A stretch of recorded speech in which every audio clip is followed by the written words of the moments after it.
Hey guys, and welcome back to this channel. In this video I'll be showing you guys how you can sign into CapCut PC using your TikTok account. So I'm just going to go back to the homepage by selecting the menu and going back to homepage. Then I'm going to just show you first. So I'm going to sign out and then I'm going to select sign in. Then after that you are going to simply select sign in with TikTok and it's going to open up the TikTok page, and just log in first, and then once you're done just select the accept stuff, just do that and then you're done. Maybe I'm just going to pause a bit and then log in first and then I'll be right back.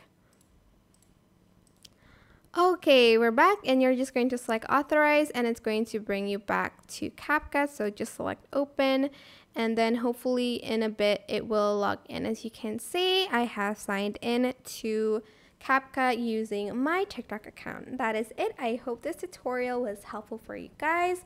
Don't forget to like, comment, share, and also subscribe to this channel if you haven't done that already. If you have any questions, just leave it in the comment section down below and I'll try my best to answer them all for you guys. And if you found this video helpful, please click the thanks button above the description box down below. Thank you so much for watching. Bye!